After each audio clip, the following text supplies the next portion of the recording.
Alrighty, what's up, everybody? We are back. Eric and I. Hold on, Are you start over. kidding So me? the background's Are different. you ruining, dude? Usually it's me interrupting your.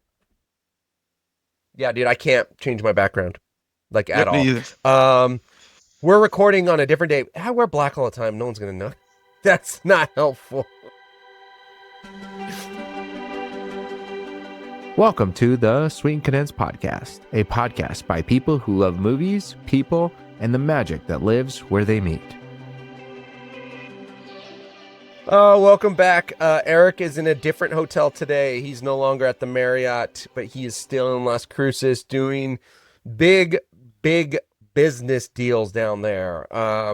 We are going to be chatting about and spoiling. This is a spoilers episode, which might be, I think, many people's favorite watch of the year. For me, top 5 for sure, maybe even top 3. I can't remember where I put it so far, but we are going to be spoiling. So if you haven't seen this, just go ahead, skip this episode, listen to the other episode twice, put it on play, put it on mute, and let it run 1,500 times on YouTube. Let's get those numbers up, baby. But we are ruining, Run them we're up. ruining the movie Weapons today. Eric, come on, dude, bring the heat, dude.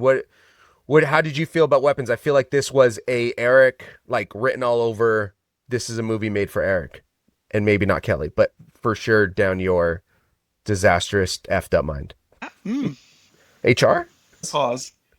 Pause. Rewind a little bit.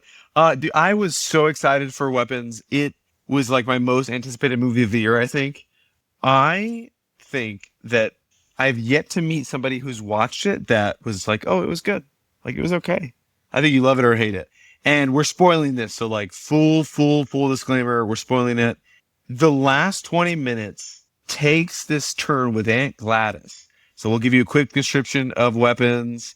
If you don't know, actually, what the hell is wrong with you if you don't know what Weapons is about? Anyways, when all but one child from the same classroom mysteriously vanished on the same night at exactly the same time, 217, a community is left questioning who or what is behind their disappearance. Um, Got a really awesome cast: Julia Garner, Josh Brolin, Benedict Wong, and then my personal favorite performance is by a gentleman named Austin Abrams. If you're not familiar with him, he is in Wolves, Chemical Hearts, Do Revenge, Dash and Lily. I was not familiar with him at all. I started Wolves, tough watch. Not sure I liked it. It was like 10 minutes in, but maybe I wasn't feeling good that night. I don't remember. Anyways, Austin Abrams, he plays James Anthony, who is an addict. Pretty sure he's homeless in the movie. Anyways, he is the best character. Okay, the last 20 minutes of the movie goes down this trail with someone named Aunt Gladys that is just batshit crazy. And I think that will cause people to love or hate it. How did you feel about, like, the complete change of course? Dude, I did not know what I was getting into. And the trailer was eerie. I watched it. I was stoked when I started seeing that people were raving about this online. How do I feel about the change of course with Aunt Gladys? It's gonna sound horrible, but I kind of like really, really loved it. Like, I messed with it big time, and it's so fun. I love it so much that someone was telling me about this. They said that their coworker, that way I don't, name names here, but their coworker told them that they didn't like Weapons because there were so many plot holes. And my initial defense was like, zero plot holes. This movie rocked. It was tight. The script was tight. Everything was intentional. This is great. What the hell's your coworker talking about? There's not one single hole that's letting in water. The ship is nowhere near sinking.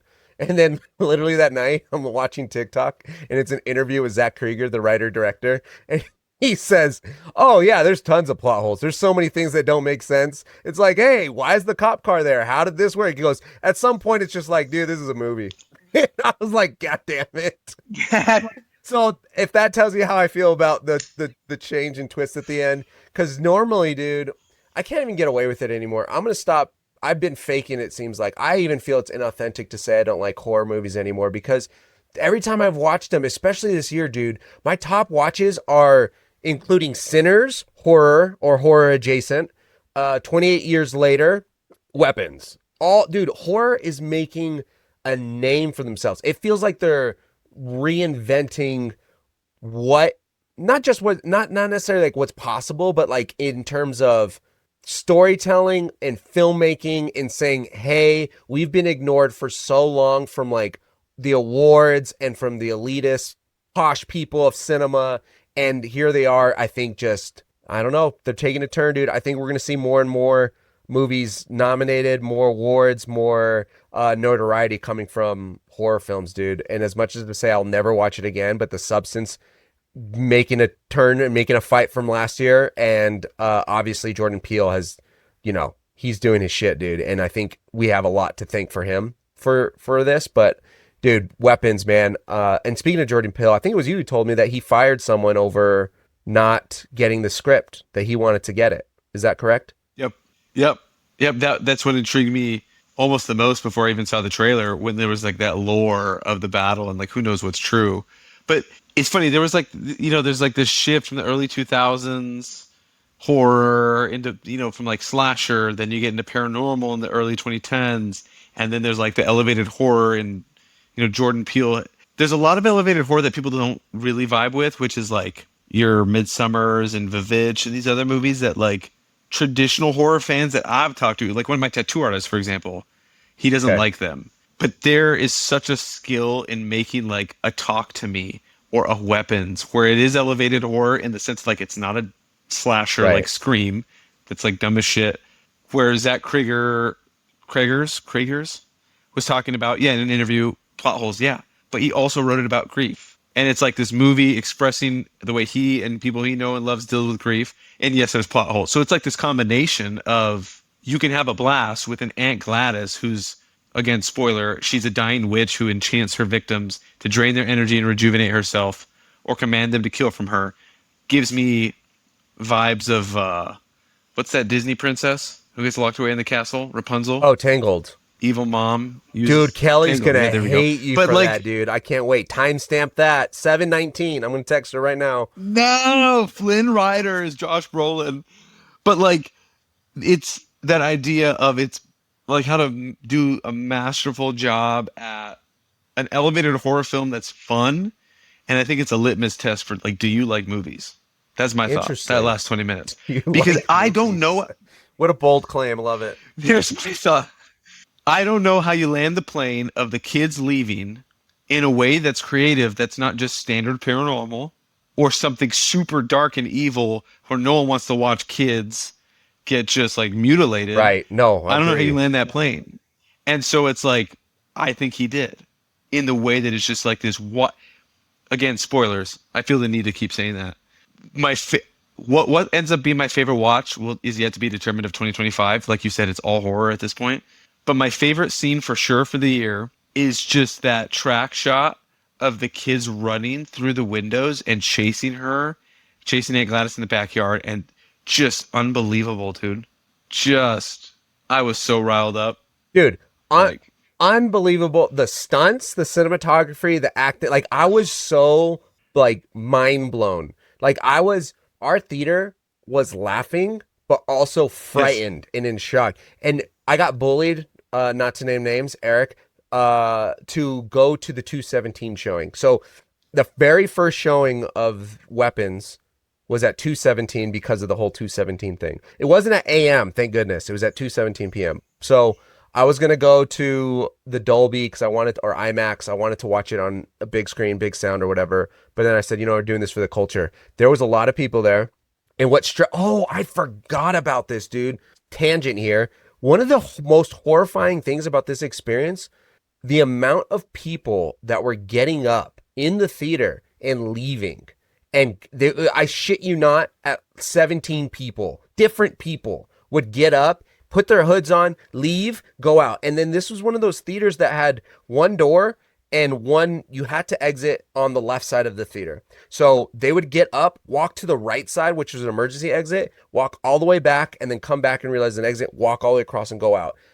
Like 7 of those 17 people did that, and I'm sitting on the right side of the theater. They'd walk in front of me.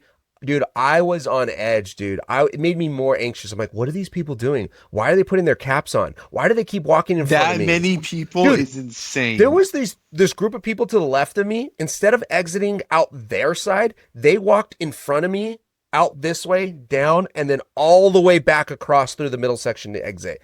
I was so stressed. Okay, done with that tangent. But it elevated my fear in this. My heart rate was probably through the roof because of that. But I agree with you because with the traction, like the technical side, the real nerdy filmy technical side of shooting that. Because how do you do that? That's not like the way he weaved humor into it. It had to be Oh, intentional too because there's that during that track shot you see Aunt Gladys. She's like hysterical, like screaming and scared for her life, yelling. But when that guy's mowing his lawn and he just stops and you see her like screaming across this way, and he's like, "What the heck?" And then all the yes. herd of kids follow. You That's just hear them slowly. dude. That hilarity then instantly contrasted to the tracking shot of that girl just blasting through glass doors, screen doors. They're just pummeling out of windows, like, dude. And then that final ending, dude. And I kind of feel you. I think it's because this movie was the twist was so bad. We have to. It makes me feel just like you keep saying that this is spoilers, but dude, I felt similar. Where it's like, how do you end this? Because I don't want another like Vivitch type of situation where we get the old witch lady making baby guacamole when that like stone, like that mortar pest, was it called pestle and mortar type device, Oh yeah. and then they end up consuming little like oh dude, no thank you. So I was like, is this going in that direction? And they didn't, dude. Those kids ripped the shit out of Aunt Gladys, dude. I could not believe that. The trauma of that, That dude. and then the the potato peeler scene, again a Oh, spoiler, is one of the gnarlier scenes. So like speaking of spoilers, right? We're spoiling to hated it. Oh my gosh. we're spoiling together also right Pills. now. The end when they morph together is that was just horrid. I didn't Kelly and I didn't even want to hold hands watching it. Like we didn't even want to touch each other watching it. But then this potato peeler scene where she's peeling his face, Josh, do it. Nope. Oh, Just that was so brutal. Dude, I can still see like the skin like I hated that scene so much, dude. Oh, like we're moving on. I'm trying to find a picture of it No, so I do can show not you. show me a picture, please. It Oh, cool. Here we go. I Here we have go. not peeled a potato or anything for that matter, I don't think since. Oh, dude, you're so messed up. What is that? Is this from the movie? Oh no. Oh, thank goodness. Dude. And it was one of those Y peelers. Oof. Oh god. Oh gosh, dude, I'm getting my skin's crawling, dude. Um, dude, yeah, it was jarring to say the least, but the humor in it was great though. Like even in that same scene, because the the mom is fighting the cop because the cop got possessed or under the spell, and that's where the potato thing happened. But then on the other side of the house, you have Josh Brolin, who's fighting the your boy Austin, the heroin addict, and he keeps taking him out, keeps saying it, and he's like "fuck." I think he says "fuck" like 3 times in the movie. That That's was just the hilarious. whole theater laughed so hard when Josh Brolin woke up from the nightmare and just goes, "What the fuck?" Yeah. But dude, I found out though that the original cast was Pedro Pascal for Josh Brolin's character. Julia Garner was, I think, someone else. Brian Tyree Henry, who I love, was supposed to be in it, and then Tom Burke, he was Furiosa. He was in Furiosa, the love Oh yeah. interest. He was, I think, supposed to be the cop. I could be wrong, but I'm actually very happy. I love Josh Brolin in this role. I love Julia Garner in this role. I thought everyone did really great. I think the cast played out the way it was gonna be. But dude, guess who one of the original castings that still made it through was your dude. Who? Your dude, Austin. Was that his name, Oh, Austin? really? He was like I saw a quote somewhere that Zach Krieger was like, dude, Yeah, Austin Abrams. he was my ride to die. Austin Abrams was like, dude, I'm in it from the beginning. Like I'm doing this movie with you. So that's really cool. And to see that he was a standout character for y'all is just really cool to see. Let's go, But dude. Yeah, I couldn't picture Pedro Pascal doing it, but I love that that was that. I know some people get mad when you just so okay. He so masterfully goes in between the horror, the ten. Okay, I'm about to spiral because I was so anxious. So there's a scene, spoiler alert, Julia Garner's character camped out of the one surviving kid, what she thinks is the one surviving kid's house. Yep. She's like, what's going on in the house? Is he's acting weird? Windows are boarded up, so she's drunk, or she's stalking the house and she falls asleep drunk. That scene where she's crashed out in the driver's seat and the door opens and the mom walks just so I wanted to vomit. I think my heart rate went up straight up on my watch, like, because then the camera's like panned to Julia Garner, and then the creepy lady walks past, and then you just hear the door open. I was like, and then, it ends up being fine. Spoiler alert. Like, she just cuts her hair for the witch to do her thing. Dude, that's what I'm talking about. When you can so massively go from like this tendency where my stomach's in my throat, and then I'm laughing at Josh Brolin. Yep. And then Justin Long appears on screen. Hell yeah, long live Justin Long for like 5 seconds. And then the end's just so I love that because I was actually felt every single one of those emotions where I see when people complain when you try to have too much comedy. They do. It's not just horror though. Right. It's superhero movies. Should Man of Steel have been so serious? Why was this Superman so light? We wanted Man of Steel. Why do you have to have comedy? DC tries to have comedy like Marvel. Marvel does it better. It's every movie. It's every Star genre. Wars got that. Absolutely. And I love it. I love when you can do it in this way of like, I actually wanted to throw up in that scene when the door opened, the tension, and then Austin's character scenes with the cop are just amazing. Where he's like, just excuse me, sir, wondering how I, what did he ask him, like cash or check or something? Like, how is he gonna get paid? Like, how do I make sure I get my money? Just so good, dude. Dude, that's funny because normally I'm the one jump scaring, getting freaked out at things, but that scene you're talking about where the woman walks out and cuts the hair of Julia Garner's character, it actually made me immediately go, oh, this is why Jordan Peele wanted this movie. All I could think was Jordan Peele. That's a Jordan Peele with the way she came out, like, all walking and stuff, dude. I was like, dude, Jordan Peele would have crushed this. But dude, Zach Krager, dude, I think I'm not mad about it. I don't know how Jordan Peele feels right now, but I'm not mad about that loss for him. It would have been great, but because again, we love Jordan Peele over here at Sweet and Condensed, but yeah, dude, that's all I could think about was like, oh, dude, I wonder if he would have added more of that. But it's hard, like you're saying, I think it's hard to balance tones, I guess. A lot of people complain about things where they didn't know their tone and they didn't know, how to handle tonality in this film. And that's honestly how I kind of felt with, what's that movie I just watched? Americana with Sydney Sweeney. Is just, I think for me, it was hard for me to be like, oh, is this dark comedy? Is this supposed to be funny? Is this a drama? Is this serious? And so I think the Weapons just handled it so well. I had a question for you though, because there was so much commentary about comparing it to LongLegs, which I did not get right away, but so many people were saying that. I think even Drew, I think on the team we collected our thoughts. I think it even made it into the scorecard in the end credit thoughts was this comparison about LongLegs. How did you feel about that? Were you thinking about that? And how does this hold up against LongLegs as someone who was a fan of that movie last year? Ooh, LongLegs ended on they ended on such different notes. I could see the comparison, and I know a lot of people were talking about Barbarian. I think Zach figured out his style with this movie. I like Barbarian because I just like horror. I love Skarsgård's, all of them. Great movie, so fun. Big titty, creepy lady was controversial for a lot of people. Was that, like, I get that with Barbarian. I could see the thing with LongLegs ended I felt like despair when I left the theater with LongLegs. And I know Nick Cage was cringy. I know people are talking about him singing, and his Hail Satan seemed comical. Dude, I left feeling like shit after LongLegs. So my feeling in leaving the theater was very different. I think this is weird, and I won't go too deep into this, but like evil and spiritual things actually scare me in a way. Like, yes, I know this lady was a witch, but like LongLegs, the theory was like the devil literally possessed these people.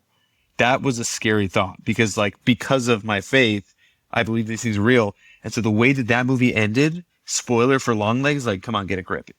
It's not a spoiler for people at this point, but the way it ended with like the whole family getting slaughtered, dude, crushed me. I felt like dog water. So the comparison didn't really hit in that way. Like, I left Weapons hyped. Hell yeah, because of that last 20 minutes, but because of the whole movie, I was feeling high. I was riding a high. I left LongLegs like, dude, Like it just, it was a bad vibe, but I loved LongLegs. So I don't know. It's tough because Nick Cage was Nick Cage. Yeah, that was my You big know? thing. Like, dude, don't get me wrong, that character's great, but it was hard for me to be as terrified of Nick Cage doing that Yes. as Gladys, which dude, this sounds horrible, but I don't even know what her name is. She was a star. Yes. Great point.